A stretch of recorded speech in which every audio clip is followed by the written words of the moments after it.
What Andy Kaufman bit do you think best exemplifies Andy Kaufman other than Foreign Man? Which bit is most exemplary of him? Yeah, or two-part, your all-time favorite. The bit of his that I've seen the most and that I show people first, if they've never really come across his work, is when he goes from bombing into crying, into the rhythms, turning that crying into a song and then playing the conga drums with that. Like, that to me is like essential Kaufman. Yes, that is Alex Braverman, director of the new Andy Kaufman documentary. Thank you very much. And you've tuned into Comedy History 101, where we school you in comedy. Today, this very day, is a reprise episode of my interview with Alex as we explore the legendary comedy career of Andy Kaufman.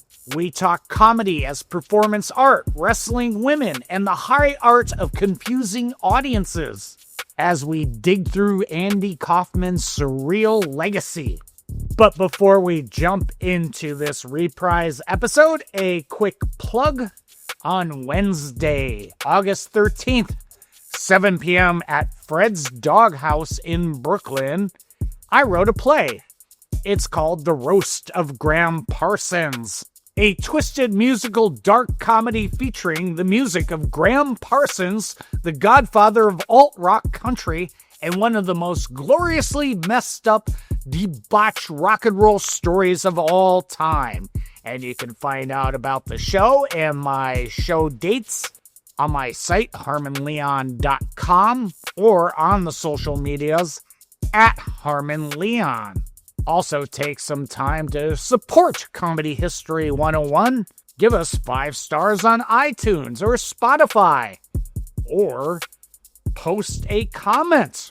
And if you would like to leave a comment, you can check out our site, comedyhistory101.com, or find us on Instagram at comedyhist101. And now, without further ado... You're stupid. Everybody's so stupid. I'm trying to use the phone! Excuse me! Comedy History 101. Ladies and gentlemen, so far, everything I have done for you tonight, really I am only fooling. This is really me. And everything else was just a character. We used a mirror, and people didn't like what they saw a lot of the time. I would still like to know who the real Andy is.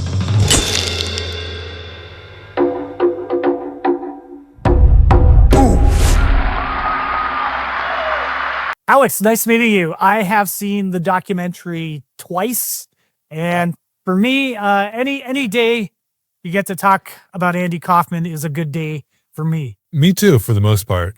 I'm excited to talk to you, and it is one of my favorite subjects as well. Well, so much so you made a whole documentary about it. Yeah. Exactly. It's one of those things where if you're not obsessed with your documentary subject, you'll probably go insane. Yeah, when did Andy first come on your radar? What, per se, was the first Andy Kaufman bit that you remember? It's a good question. I mean, I think the first thing I ever saw was the Carnegie Hall special, and what sticks out in my mind more than anything from that special was the milk and cookies ending. As a kid, learning about that kind of blew my mind, and obviously I was more interested in the milk and cookies than the show when I was probably 6 or 7 years old when I saw it. Before I said that if you're all good, we're all going to go out for milk and cookies. Well, I've hired... Okay, now you've all been very good. Really have. Okay. And I'd like to take you all out for milk and cookies now. So if you'll all please, in an orderly manner, there's 20 buses out waiting for you outside. Wait a minute. And then, of course, like Mighty Mouse was an early one that was introduced, but I was always just as fascinated by the kinds of things that I was hearing about him doing off stage and off camera just as much as I was on stage, meaning like, working at Jerry's Deli or. Yeah. For people that don't know, he actually worked as a busboy at the height of Taxi. Am I correct on that one? Exactly. And I think he was also at other times working at a place called Posh Bagel doing this exact same thing. So, but yeah, his antics were just as exciting and interesting to me as his bits. I think one thing I learning from your documentary and then diving into it further, that he was really good friends, if not dated, performance artist, musician, Laurie Anderson. And then it's like, yeah, that all makes sense. Yeah, I don't think they dated. I think that they were just friends, and collaborators to a certain extent. But yeah, it makes perfect sense. Yeah, so let's say, a person not familiar with Andy Kaufman just landed on planet Earth. How would you describe to them the comedy entity, which is Andy Kaufman? Well, for someone who's just landing on planet Earth, I guess There'd be a lot to acclimate to. Yeah, if they're not familiar with everyone else that's also doing comedy or performance, it might actually make more sense than anything, because he's just an anomaly. But I would say, to someone that is familiar with comedians or performers or musicians at that time, he was a complete oddity in that part of his act was playing against our perception or expectation of what a performer or comedian or musician should be doing, and then sort of flipping that on its head and making the act itself about our own expectations and our own discomforts and the contract that we have with performers. I'm an audience member. I'm here to sit here and be entertained, and you're up there to tell me jokes and make me laugh. And I think he was just sort of someone that was comfortable challenging those expectations and making us think about that relationship a little bit more carefully. Yeah, I mean, I think of him more like a performance artist in the stand-up world, using the stand-up stage for performance art.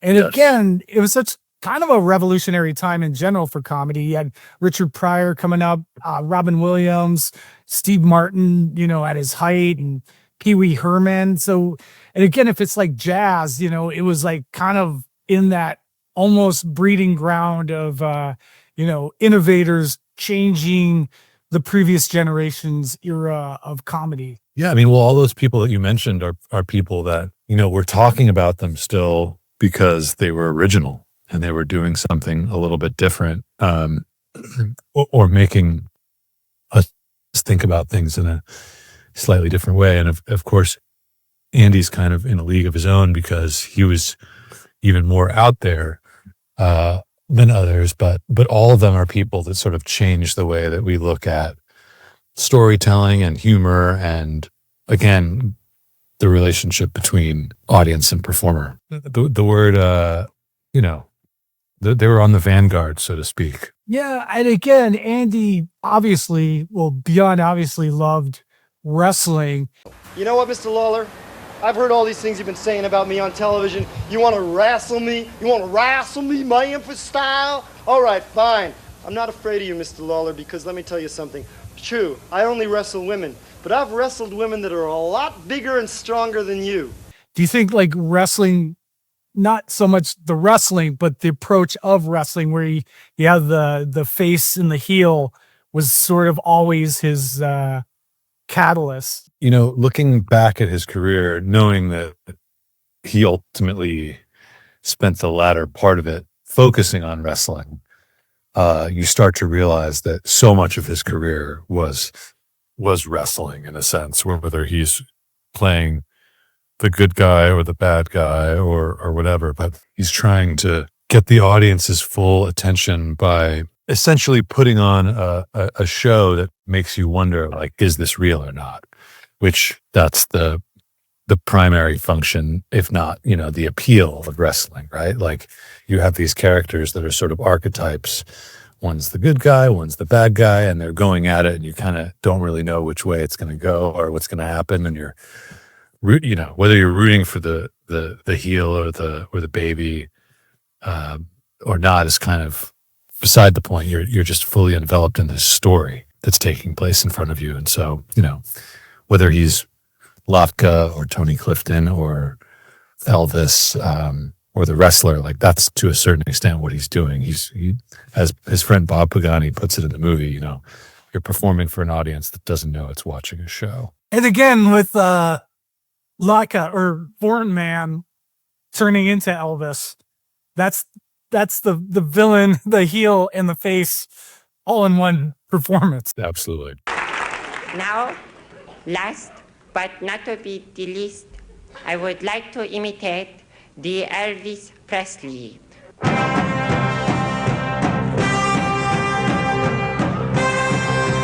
Thank you very much.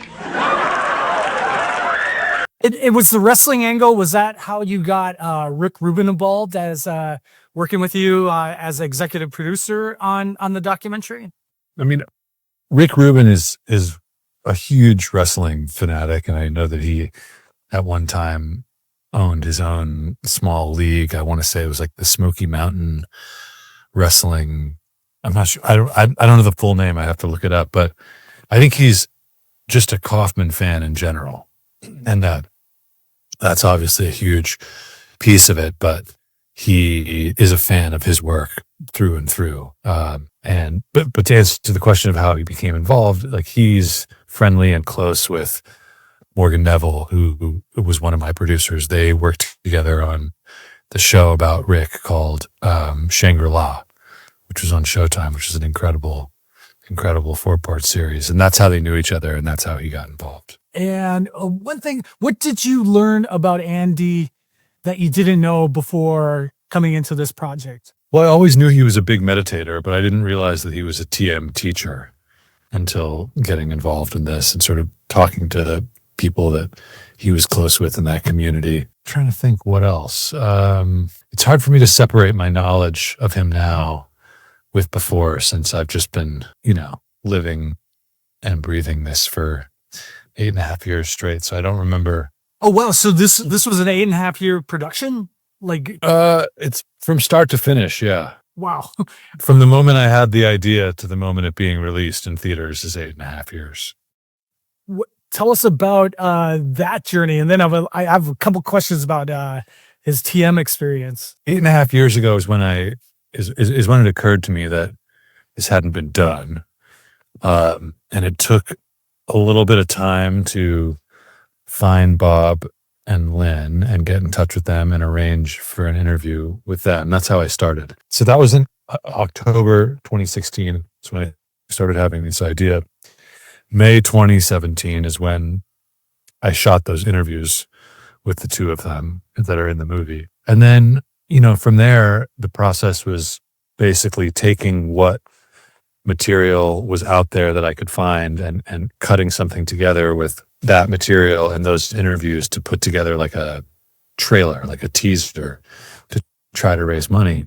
And it took years and years and years to put the money together for this film. There were a lot of people that were very interested in it at various times. And there were a lot of people that probably wished that they could have financed it. But, with there being a perception out there in the world that this had already been done, which isn't true, but, between Man on the Moon and Jim and Andy, there was a sense that, we've seen a lot on this guy already, regardless of whether or not he's had a definitive documentary solely on him and his career. And so it ultimately took finding partners, someone named Jen Westfall and Joe Plummer at this company, Wavelength.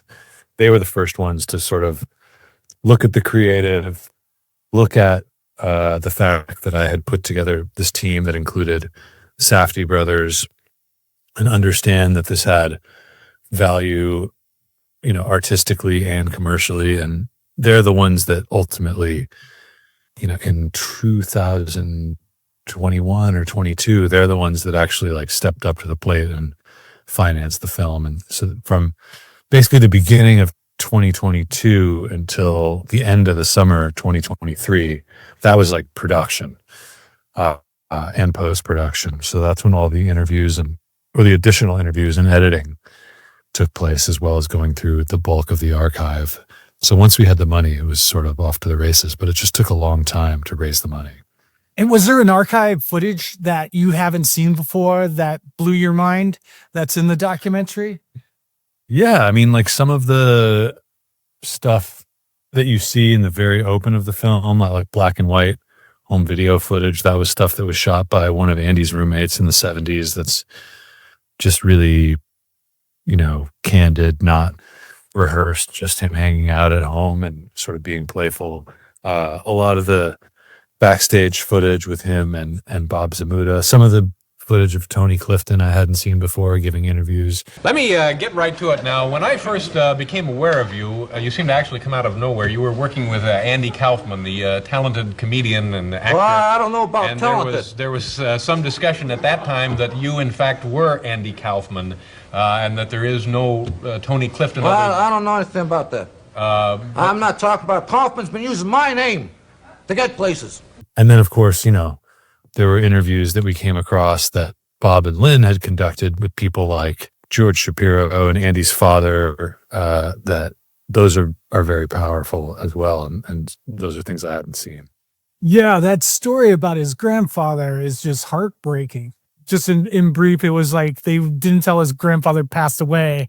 They was just like on vacation. So we just go to the window every day. Do you think that was part also?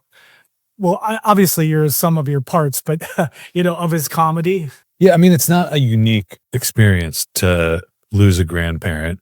Like anyone that's lucky enough to have grandparents to begin with is going to experience that loss. And I don't think it's actually that unique to be told to have death explained to you in a way that's not fully direct or honest if you're of a certain age. But I think that the way that affected him was unique and significant. The fact that, they were so close to begin with, that, his absence, his grandfather's sudden absence, that had an impact on him.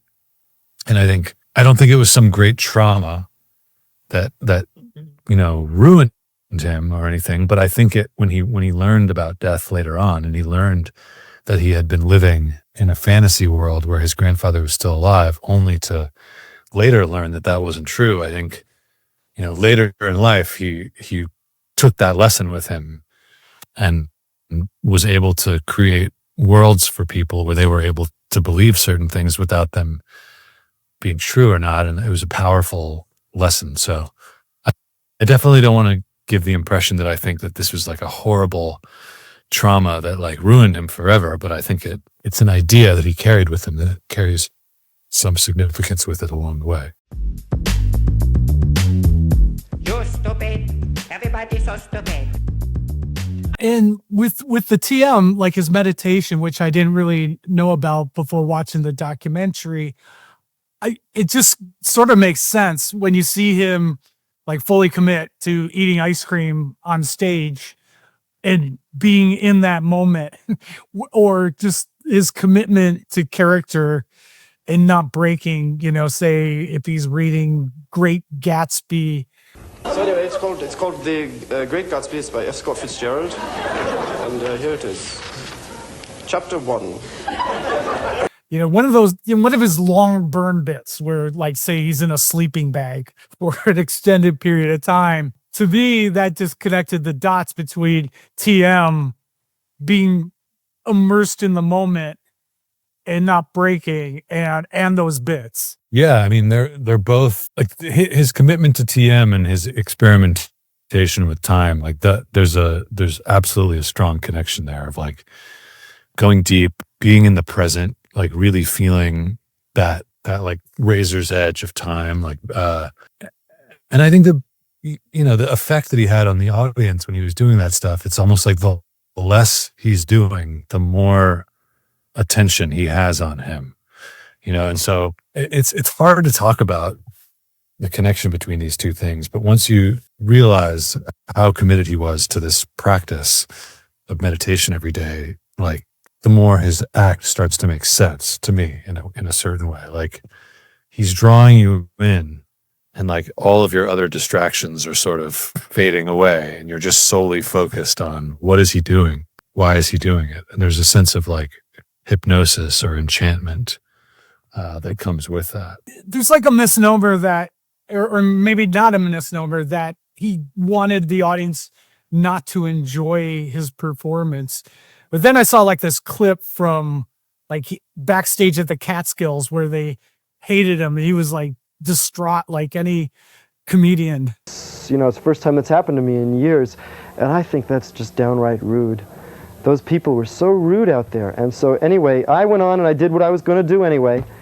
And I went on with the show and I did it for them, and I was professional about it. But gosh, I felt like telling them they were rude. They were just so rude. I mean, do you think that's a misnomer? I mean, I take this from like a Sex Pistols quote where they just said, you know, we're going to do what we do. We don't care what you think about it. Do you think it was more so that, or he really cared that they did enjoy it on some sort of level? Yeah. I mean, I didn't know him, and so it's hard for me to say. This is pure speculation, but I think that if you were there and you were paying attention and you were having a genuine reaction to what he was doing, then that's positive. You know what I mean? Like it's sort of, if you went to a wrestling match and you hated the bad guy, you hated the heel, that meant that he was doing a good job. You know, or if you go to a wrestling match and you love the good guy, you love the baby, that means that he was doing a good job. Or if you love the bad guy, like I just think at the end of the day, he was trafficking in attention. He was seeking real reactions. And so, you know, maybe getting up and walking out because you're bored, that I don't think he would have loved that. But I haven't heard too many stories of him being concerned with the audience's reaction, as long as they were having one. And what Andy Kaufman bit do you think best exemplifies Andy Kaufman other than Foreign Man? Which bit is most exemplary of him? Yeah, or two-part, your all-time favorite. I mean, I love the wrestling stuff because it's just so confusing and uncomfortable, and it's very physical. Like it's very, he's really putting himself out there, and it's just so topical. You know, I think the way that people react to it tells you a lot about those people. But the bit of his that I've seen the most and that I show people first, if they've never really come across his work, is when he goes from bombing into crying into the rhythms, you know, turning that crying into a song and then playing the conga drums with that. Like that to me is like essential Kaufman. Every time I'm trying to go to road,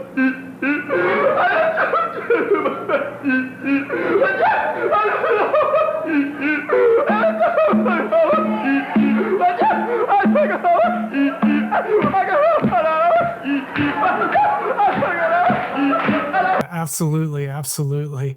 And what was your take on Jim Carrey's performance in Man in the Moon, which I guess in the trailer, you have people asking, you know, who is the real Andy Kaufman? So let's go with that first. I mean, do you think that was a cartoonish portrayal of who the real Andy Kaufman was? Or from your research, you know, what would you think is the real Andy Kaufman? Well, Man on the Moon is the reason that a lot of people my age know who Andy Kaufman is. It came out, I want to say like 97, 98, 99, something like that. I was a teenager at the time. And that movie like kept his legacy and, you know, kept the mythology around him going and kept it alive. So I'm, you know, incredibly grateful to it for that reason. And I also think it's a great script, and I think it's a well-directed film, and the performance is incredible. At the same time, Jim Carrey at that point is like a superstar and already such a force and has such a strong identity that you have to really, no matter how good the performance is, you have to be able to see through that in order to like get to the heart of Kaufman in that movie. And it's the same thing, you know, if you're talking about the movie like Ray or Walk the Line or this new Bob Dylan movie that just came out with Timothée Chalamet called Complete Unknown. It's like the audience has to do a little bit of work there to like get past the Chalamet of it all, which, you know, all those people that I mentioned, all those movies that I mentioned, like, I think that those actors did as good or, you know, better job than anyone else could have done, but it's still a scripted film when at the end of the day, like, my reaction to those films is I want to go home and listen to Bob Dylan or watch Bob Dylan videos, or, you know, same with Johnny Cash or in this case, Andy Kaufman. So I love those films, and I'm really, you know, Jim Carrey's amazing. As a documentary person, a documentary filmmaker, my reaction to them is always the same, which is I want to go dive deeper into the original material. Yeah. I always want to, if I see like a biopic, just find out what documentaries are out there.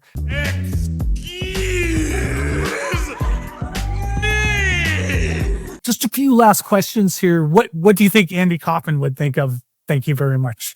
I have no idea what he would think of the movie itself, but given that he told Lynn at the end of his life that, you know, he wanted her to keep his work alive, I think he'd be glad that people still know who he is and are talking about him and think he's a relevant person to be speaking of in our contemporary age. But the movie is mainly made up of his performances, you know, so I think he would like that. Yeah. Just lastly, this is a broad stroke question. What do you think Andy Kaufman's place is in comedy history, being this podcast is comedy history? Well, that's maybe more a question for you. What do you think?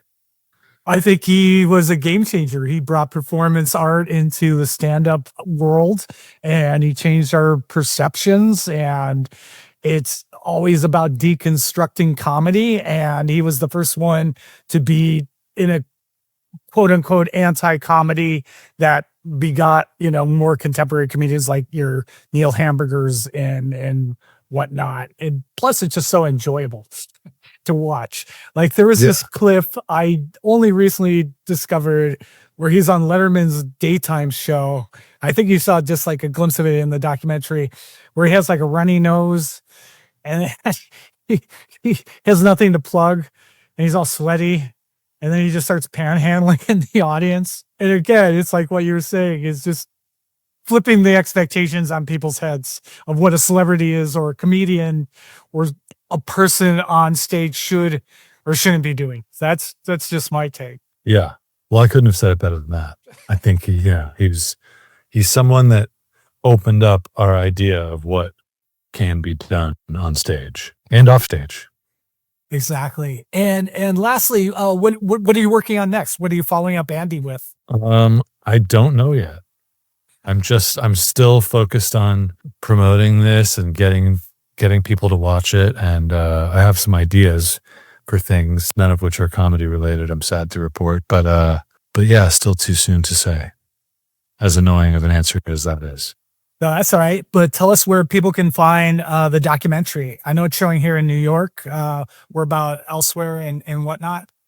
Well, I think if you go to, I want to say drafthousefilms.com/thank you very much. There's a list of theaters where it's currently playing, but it's also available on digital for rent or for purchase on, you know, Apple TV Plus or Amazon or Google Play or Fandango at home, anywhere you would normally rent or purchase a movie for streaming, it's available. Very cool. Alex, so great to talk to you. And I love the documentary. I love Andy Kaufman, and it was just really enjoyable to watch. And thank you for capturing Andy.